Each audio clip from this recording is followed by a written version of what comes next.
ഓണച്ചന്ത സജീവമാകുകയാണ്. പച്ചക്കറികൾക്ക് ഡിമാൻഡ് ഉയരുന്നു, ഒപ്പം വിലയും കൂടുന്നു.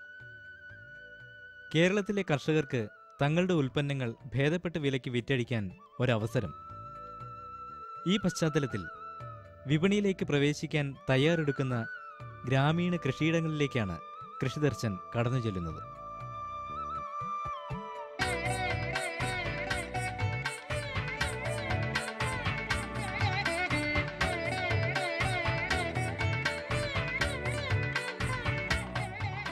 തിരുവനന്തപുരം ജില്ലയിൽ വാമനപുരം ബ്ലോക്കിന് കീഴിൽ വരുന്ന മാണിക്കൽ ഗ്രാമപഞ്ചായത്തിലെ പരിചയസമ്പന്നരായ കർഷകരുടെ കൃഷിയിടങ്ങളിൽ പച്ചക്കറി കൃഷി നന്നായി നടക്കുന്നു. വാഴ, പയർ, പടവലം, പാവൽ, വെള്ളരി തുടങ്ങി വിവിധ വിളകൾ ഇവിടെ കൃഷി ചെയ്യുന്നു.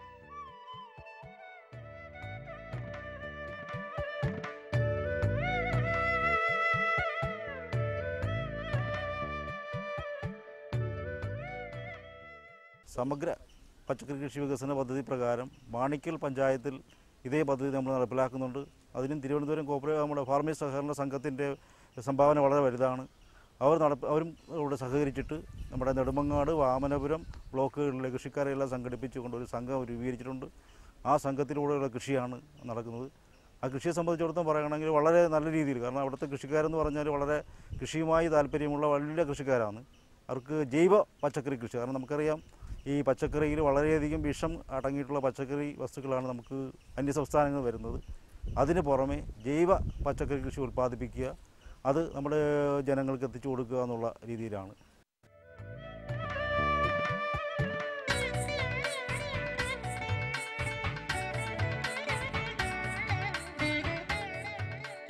പരമ്പരാഗതമായി തന്നെ കാർഷിക രംഗത്ത് നിലയുറപ്പിച്ചവരാണ് ഇവിടുത്തെ ഗ്രാമീണർ.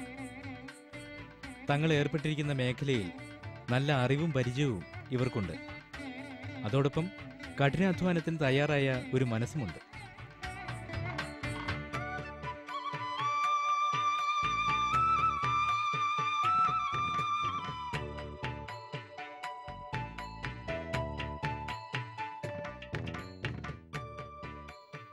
കൃഷ്ണൻ നായർ, മധുസൂദനൻ നായർ, ജോൺ, സുരേന്ദ്രൻ, പ്രസന്നകുമാർ എന്നിവരുടെ കൃഷിയിടങ്ങളാണ് നാം സന്ദർശിക്കുന്നത്. പരമ്പരാഗത കൃഷി മാതൃകകളുടെയും ആധുനിക ശാസ്ത്രീയ മാർഗങ്ങളുടെയും സന്തുലിതമായ ഒരു പ്രയോഗമാണ് നമുക്കിവിടെ കാണാൻ കഴിയുന്നത്. കാലാകാലങ്ങളായി അവലംബിച്ചു വരുന്ന സുപരീക്ഷിതങ്ങളായ മാർഗങ്ങളിലൂടെയാണ് ഇവരുടെ സഞ്ചാരം.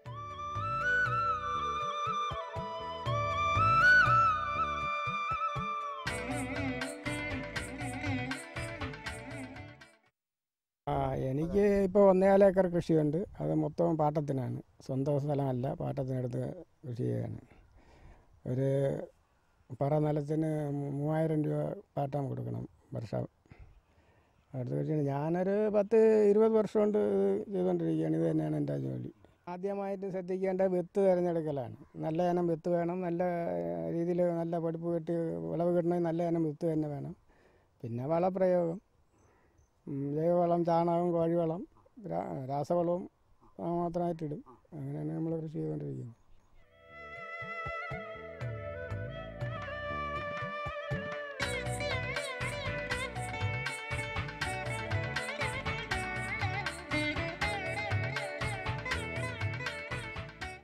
ഞാൻ കൃഷി തുടങ്ങിയിട്ട് 20 വർഷത്തിനും മുന്നോട്ടായി. അതായത് പഠിച്ചുകൊണ്ടിരുന്നപ്പോൾ തുടങ്ങിയാണ് കൃഷി എന്ന് പറയുന്നത്. അപ്പം നമ്മളെ സംബന്ധിച്ച് നോക്കുമ്പോഴത്തേക്ക് നല്ലൊരു ഇതാണ്, മാനസികമായിട്ടൊരു സന്തോഷമുണ്ട്. പിന്നെ പൈസ നമ്മളെ കയ്യിൽ പൈസ വരും. അങ്ങനെയുള്ള ഒരുപാട് കാര്യങ്ങളുണ്ട്. വിത്ത് കാർഷിക കോളേജിൽ നിന്ന് വാങ്ങിക്കുന്നുണ്ട്. പിന്നെ VFCC വരെ അവിടെ നിന്ന് വാങ്ങിക്കുന്നുണ്ട്. അവിടെ നിന്ന് വാങ്ങിച്ചാണ് നമ്മൾ ചെയ്യുന്നത്. അല്ല, സ്വന്തമായിട്ട് വിത്ത് എടുക്കാറില്ല. അങ്ങനെ പടവലം സാധാരണ കൗമുദി ആണ് നമ്മൾ കൂടുതൽ നടന്നത്. പാവൽ പ്രീതി, ചീര വാങ്ങിക്കണമെന്നെങ്കിൽ അരുണാണ് സാധാരണ വാങ്ങിക്കുന്നത്. പിന്നെ പയർ ലോക്കൽ ഇനമാണ്. ഈ ഓരോ വെറൈറ്റിയുടെയും മെച്ചം എന്താ? മെച്ചം കൗമുദിയാണ് കായ്ക്ക് ഏറ്റവും നല്ല ഇത് കൗമുദിയാണ്. പടവലം നല്ല സൈസുള്ള കായും കിട്ടും. പിന്നെ ഉൽപ്പാദനം കൂടുതലാണ്, തൂക്കമുണ്ട്.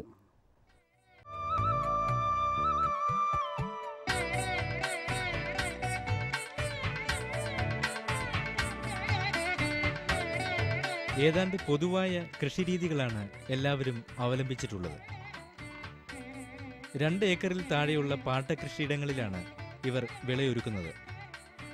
പറയ്ക്ക് 3000 രൂപ എന്നതാണ് പാട്ടനിരക്ക്.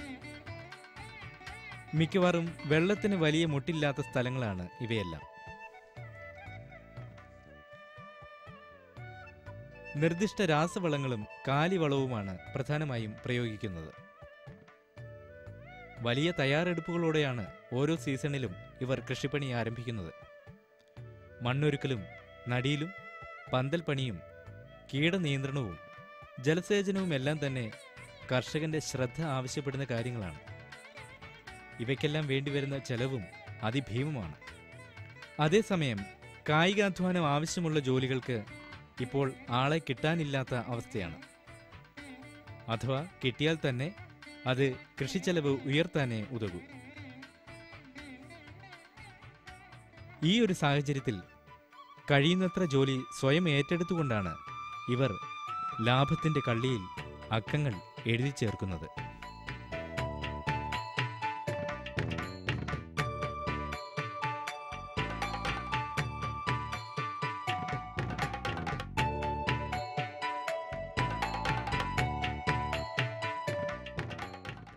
ഒന്ന് ശാസ്ത്രീയമായ രീതിയിലുള്ള ഒരു കൃഷി രീതിയാണ് ഞാൻ ആവർത്തിച്ചുകൊണ്ടിരിക്കുന്നത്. നിലം കിളച്ചിടുക, ചാലുകോരി മറിക്കുക, മറിച്ച് നിലം ഉണങ്ങിയ ശേഷം കുഴി ഇട്ട് കുഴി ഉണങ്ങിയ ശേഷം മാത്രമേ കന്ന് വയ്ക്കാറുള്ളൂ. കന്ന് വെച്ച് 30 ദിവസം കഴിയുമ്പോഴത്തേക്ക് അടുത്ത വളത്തിന് 30 ദിവസം എത്തൂല, 25-ന് വളത്തിനുള്ള തുടങ്ങും. അകത്ത് ചാണകപ്പൊടി ഇട്ട് ഉദ്ദേശം ഒരു 20-25 കിലോഗ്രാം വരത്തക്ക രീതിയിൽ ചാണകപ്പൊടി, അതുപോലെ കോഴിവളം, അത് കഴിഞ്ഞിട്ട് ഫാക്ടം പോസ് പൊട്ടാഷ് ഫസ്റ്റ് വളം, ഫോസ്ഫറസ് ആവശ്യമായതിൻ്റെ പേരിൽ ഫാക്ടം പോസ് കൊടുക്കാറുണ്ട്. വിളം എന്ന് പറയുമ്പോഴത്തേക്ക് ശരാശരി ഒരു 12 കിലോ 15 കിലോ വരത്തക്ക രീതിയിൽ നേന്ത്രക്കൊല കിട്ടാറുണ്ട്. പക്ഷേ ഇപ്പോഴും കഴിഞ്ഞ വരൾച്ച മൂലം അത്തരത്തിലുള്ളൊരു ഉൽപ്പാദനം ഞങ്ങൾക്ക് ഉണ്ടായിട്ടില്ല.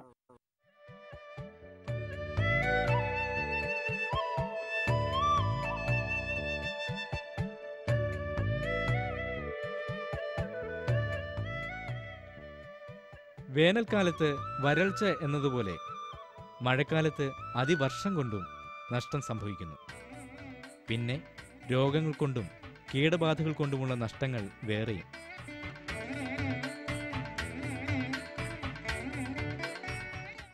കഴിഞ്ഞ വർഷം പൊതുവെ മോശമായിരുന്നു. വരൾച്ച, വെള്ളമൊന്നും കിട്ടാതെയായി കൃഷി നശിച്ച്, അത് കഴിഞ്ഞ് അതിമിതമായ മഴ, ആ ഒരു കൃഷി നശിച്ച്.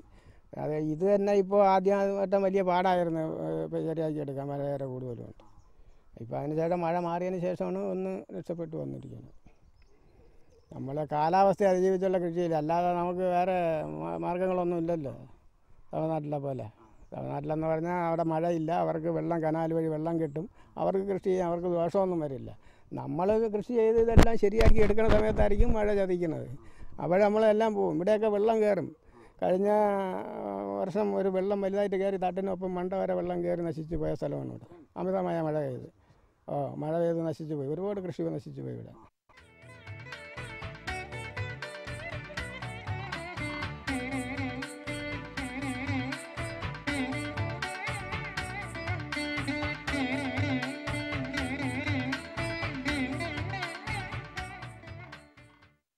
കഴിഞ്ഞതിന് വേനലായപ്പോഴത്തേക്ക് ഇതിന് മുഴുവൻ പയറായിരുന്നു.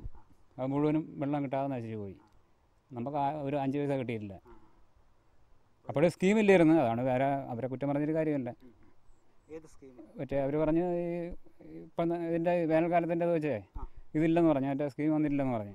അപ്പോഴായപ്പോഴത്തേക്ക് പിന്നെ നമുക്ക് അടുത്ത കൃഷി സമയമായി, അത് നമ്മൾ അടുത്ത കൃഷിയും കറക്കി. അപ്പോൾ പിന്നെ വിളിച്ചുകൊണ്ട് കാണിക്കാകില്ല.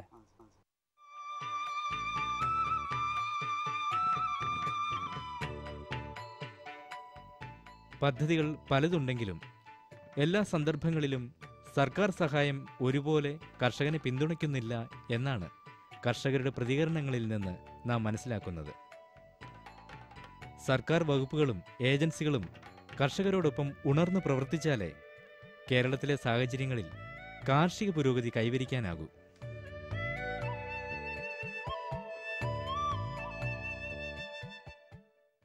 ഈ കൃഷിയെ സംബന്ധിച്ച് പറയുകയാണെങ്കിൽ കൃഷിഭവനിൽ നിന്ന് ആനുകൂല്യം കിട്ടുന്നുണ്ട്. എങ്കിൽ തന്നെ ശരിക്കൊരു പരിഗണന കൃഷിക്കാരെന്നുള്ള നിലയിൽ ഞങ്ങൾക്കിവിടെ കിട്ടുന്നില്ല. പ്രത്യേകിച്ച് ഈ ആലായിൽ ഉണ്ട്. കാരണം ഇവിടെ ഈ മാണിക്യ പഞ്ചായത്തിന് അപേക്ഷിച്ച് പറയുകയാണെങ്കിൽ ഒരുവിധ കൃഷി നടക്കുന്നത് ഈ അണ്ണൽ വാർഡ് പ്ലാക്കീഴ് ഇങ്ങനെ കറങ്ങി ലൊക്കേഷനിലാണ്. ഇവിടെ ശരിക്കുള്ള ഒരു ആനുകൂല്യം ഞങ്ങളെപ്പോലുള്ള കർഷകർക്ക് ഇതുവരെ വരുന്നില്ല. കാര്യം ഞങ്ങളെപ്പോലുള്ളവരുണ്ടെങ്കിൽ വ്യാവസായ അടിസ്ഥാനത്തുള്ള കൃഷി ഉണ്ടെങ്കിൽ നമുക്ക് എന്തെങ്കിലും ആൾക്കാർക്ക് വാങ്ങിച്ചു തരാൻ കഴിയും. ഞങ്ങളെപ്പോലുള്ള കൃഷിക്കാർ തകർന്നു പോയി കഴിഞ്ഞാൽ ഇവിടെ കാണില്ല, ഭക്ഷ്യ സാധനം എന്ന് പറഞ്ഞാൽ കാണില്ല.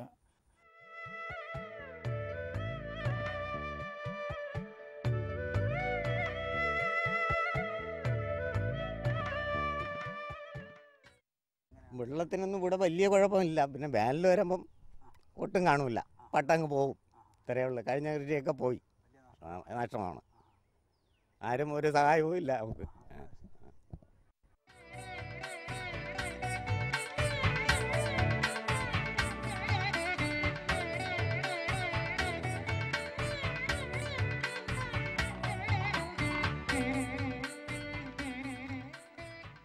ഈ കർഷക സംഘത്തിൽ കൃഷ്ണൻ നായരും മധുസൂദനൻ നായരും വിപണനത്തിന്റെ കാര്യത്തിൽ പൂർണ്ണ വിശ്വാസം അർപ്പിച്ചിരിക്കുന്നത് നെടുമങ്ങാട് കാർഷിക മൊത്ത വ്യാപാര വിപണിയിലാണ്.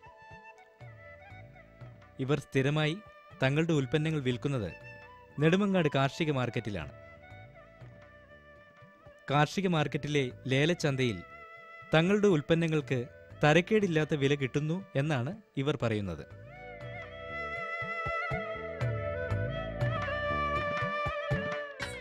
വേൾഡ് മാർക്കറ്റ് ഞങ്ങളെ സംബന്ധിച്ച് ഇതിപ്പോൾ നല്ല കാര്യമാണ്. ന്യായമായ വില കിട്ടുന്നുണ്ട്. നമുക്ക് അമിതമായ കൂലി ചിലവൊന്നും ഉണ്ടാവുന്നില്ല.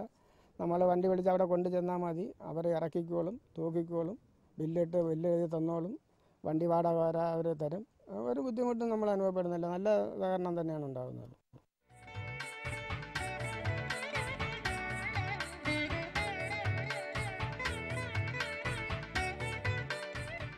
സ്വകാര്യ മാർക്കറ്റുകളിലാണ് ചില കർഷകർ തങ്ങളുടെ ഉൽപ്പന്നങ്ങൾക്ക് വിപണി കണ്ടെത്തുന്നത്. ഇതിന് കാരണമായി അവർ ചൂണ്ടിക്കാണിക്കുന്നത് ഉൽപ്പന്നങ്ങൾ മുഴുവനായി നെടുമങ്ങാട് കാർഷിക വിപണിയിൽ വിറ്റഴിയുന്നില്ല എന്നാണ്.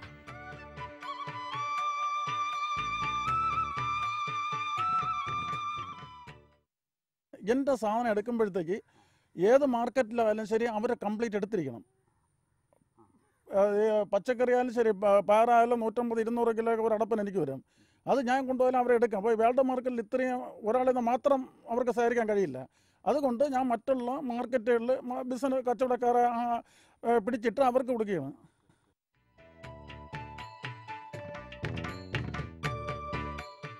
വിപണിയുടെ ഗുണവശങ്ങൾ വേണ്ട രീതിയിൽ തിരിച്ചറിയായികയാണ് ഈ വൈമനസ്യത്തിന് കാരണമെന്ന് വിപണിയിൽ വിശ്വാസം അർപ്പിച്ചിരിക്കുന്നവരുടെ വാക്കുകൾ സൂചിപ്പിക്കുന്നു.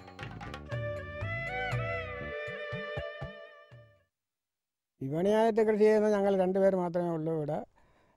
ഞാനും മധുസൂദനൻ നായരും. ഞങ്ങൾ 2 പേർ മാത്രമേ വിപണിയായിട്ട് ബന്ധപ്പെട്ട് കൃഷി ചെയ്യണവരുള്ളൂ. ഞങ്ങളെ ഉൽപ്പന്നങ്ങളെല്ലാം ഞങ്ങളവിടെയാണ് കൊടുക്കുന്നത്. പിന്നെ അല്ലാതെ കൃഷിക്കാർ തോനെയുണ്ട് ഇവിടെ. എല്ലാവരും ഒരു 10ഓളം കൃഷിക്കാർ ഇവിടെ മൊത്തത്തിലുണ്ട്. അവരാരും വിപണിയായിട്ട് ബന്ധപ്പെട്ട് കൊടുക്കണില്ല. അവർ കമ്പോളത്തിൽ കൊടുക്കുന്നവരാണ്. അവരുടെ നിലപാടുണ്ട് എന്താണ് ഇതിൽ? നിലപാടെന്ന് പറഞ്ഞാൽ അവർ ഇതിലൊന്നും സഹകരിക്കില്ല. ഇത് കഴിഞ്ഞ വർഷം കൃഷി ഓഫീസർ 4500 രൂപയുടെ ചെക്ക് ആൾക്ക് എഴുതി കൊടുത്തിട്ട് പറഞ്ഞതാണ് വേൾഡ് മാർക്കറ്റിൽ അംഗമാവണം, സാധനങ്ങൾ അവിടെ കൊടുക്കണം, ന്യായവില കിട്ടുമെന്ന്. പക്ഷേ അവരാരും മൈൻഡ് ചെയ്തില്ല.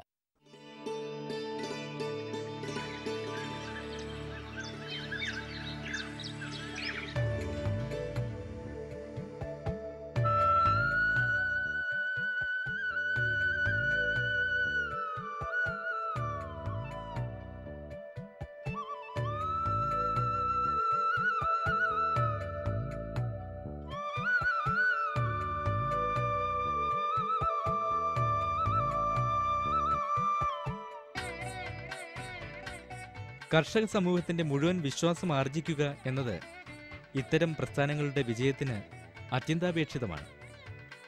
ഇവിടെ പ്രവർത്തനങ്ങൾ എത്ര കണ്ട് ലക്ഷ്യത്തിലെത്തുന്നു എന്നതിനെക്കുറിച്ച് നമുക്ക് ചിന്തിക്കേണ്ടി വരുന്നു. കൃഷ്ണൻ നായരെപ്പോലെയും മധുസൂദനൻ നായരെപ്പോലെയും ഉള്ളവരുടെ പ്രതികരണങ്ങൾ ഇവിടെ നമുക്ക് പ്രത്യാശ പകരുന്നു. ഇങ്ങനെയുള്ള കർഷകരിലൂടെയാണ് സർക്കാർ പദ്ധതികളും പ്രവർത്തനങ്ങളും പൂർണ്ണത പ്രാപിക്കുന്നത്.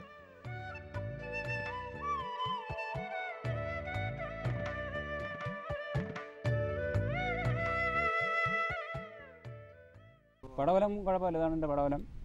ഇത് ഏതാണ്ട് നല്ല ഇത് കിട്ടുമെന്ന് തോന്നണം. ഒരു 10-30 കിട്ടണമെന്ന് തോന്നണം ഈ ഇതിൽ നിന്ന് മാത്രം, ഒരാഴ്ചത്തിൽ നിന്ന്. പാവൽ ഒരു 20 സെൻറ്റ് 30 സെൻറ്റ് അകത്തേ ഉള്ളൂ പാവൽ. അതും ഏതാണ്ട് ഒരിട്ടെണ്ണെങ്കിലും വരണമായിരിക്കും.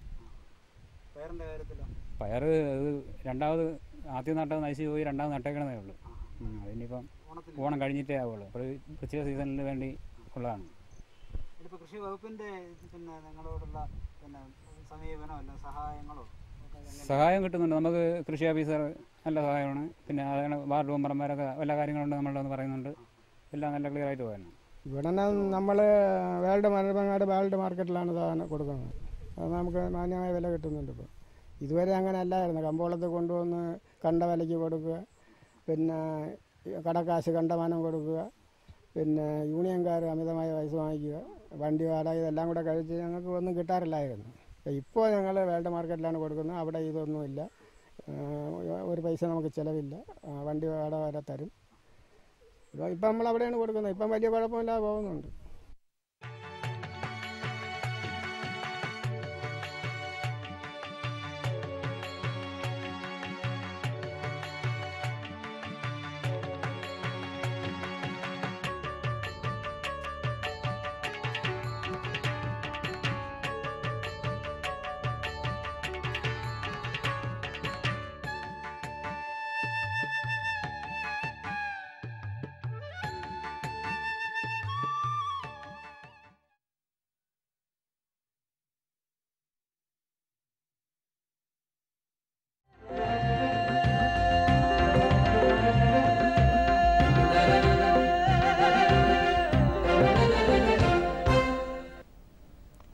നമസ്കാരം.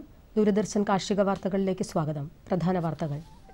തുറസായ സ്ഥലങ്ങളിൽ പോളി ഹൗസ് നിർമ്മാണത്തിന് 250 ലക്ഷം രൂപയുടെ ധനസഹായം. കുട്ടനാട് പാക്കേജ്, യുവജനങ്ങൾക്ക് കാർഷിക യന്ത്രങ്ങളിൽ സൗജന്യ പരിശീലനം.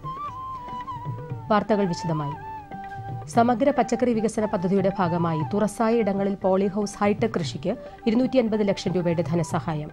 ചതുരശ്ര മീറ്ററിന് 467 രൂപ നിരക്കിൽ ആകെ ചെലവിന്റെ 50% സബ്സിഡിയായി ലഭിക്കും. ഈ പദ്ധതി പ്രകാരം 40 ചതുരശ്ര മീറ്റർ മുതൽ 4000 ചതുരശ്ര മീറ്റർ വരെ അളവിലുള്ള പോളി ഹൗസുകൾ നിർമ്മിക്കാം. പോളി ഹൗസിൽ പച്ചക്കറി കൃഷി ചെയ്യുന്നതിന് മാത്രമാണ് ധനസഹായം. പോളി ഹൗസ് നിർമ്മാണം പൂർത്തിയായതിനു ശേഷം മാത്രമേ ധനസഹായം ലഭിക്കുകയുള്ളൂ. വിശദവിവരങ്ങൾക്ക് ബന്ധപ്പെടേണ്ട ഫോൺ നമ്പർ 0471 233 0857.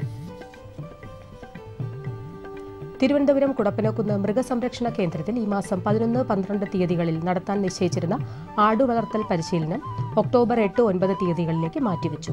താൽപ്പര്യമുള്ളവർ ഒക്ടോബർ 8 രാവിലെ 9 മണിക്ക് പേര് രജിസ്റ്റർ ചെയ്യണമെന്ന് പ്രിൻസിപ്പൽ ട്രെയിനിംഗ് ഓഫീസർ അറിയിച്ചു. പടന്ന കൃഷിഭവനിൽ സബ്സിഡി നിരക്കിൽ വാഴക്കന്നുകൾ വിതരണത്തിനെത്തി. ആവശ്യമുള്ള കർഷകർ നികുതി രസീതിന്റെ പകർപ്പ് സഹിതം കൃഷിഭവനിൽ അപേക്ഷ നൽകണം. നാളെ വൈകിട്ട് 5 മണിവരെ അപേക്ഷ സ്വീകരിക്കും. കൊല്ലം ജില്ലയിലെ കിളിക്കൊല്ലൂർ കൃഷിഭവനിൽ ടിഷ്യൂ കൾച്ചർ വാഴത്തൈകളും തെങ്ങിൻ തൈകളും വിതരണത്തിനായി എത്തിയിട്ടുണ്ടെന്ന് കൃഷി ഓഫീസർ അറിയിച്ചു. വിശദവിവരങ്ങൾക്ക് ബന്ധപ്പെടേണ്ട ഫോൺ നമ്പർ 0474 27101335. കുട്ടനാട് പാക്കേജിന്റെ ഭാഗമായി കാർഷിക മേഖലയിൽ യന്ത്രവൽക്കരണം നടപ്പിലാക്കുന്നതിന് തൊഴിൽ രഹിതരായ യുവജനങ്ങൾക്ക് കാർഷിക യന്ത്രങ്ങളിൽ സൗജന്യ പരിശീലനം നൽകും. ട്രാക്ടർ, ടില്ലർ, ട്രാൻസ്പ്ലാന്റർ തുടങ്ങിയ കാർഷിക യന്ത്രങ്ങളിലാണ് പരിശീലനം നൽകുന്നത്. 3 ആഴ്ച നീളുന്ന പരിശീലനം ഈ മാസം 24-ന് ആരംഭിക്കും. പരിശീലന കാലയളവിൽ ഭക്ഷണവും സ്റ്റൈപ്പൻഡും ലഭിക്കും. 8ാം ക്ലാസ് പാസ്സായ 18-നും 40-നും മധ്യ പ്രായമുള്ളവർക്ക് അപേക്ഷിക്കാം. ഇതിനായി ബന്ധപ്പെടേണ്ട phone number 0473 425 2939.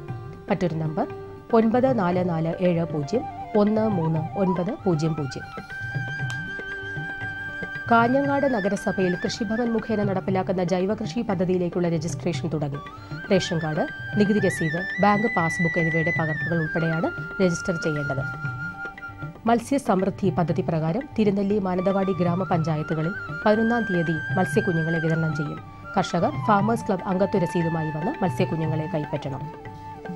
Wayanad കൽപ്പറ്റയിലെ MS Swaminathan research ഫൗണ്ടേഷന്റെ ആഭിമുഖ്യത്തിൽ ഈ മാസം 11-12 തീയതികളിൽ യുവജനങ്ങൾക്ക് കൂൺ കൃഷിയിൽ പരിശീലനം നൽകുന്നുണ്ട്. കൂടുതൽ വിവരങ്ങൾക്ക് ബന്ധപ്പെടേണ്ട ഫോൺ നമ്പർ 9447 45550.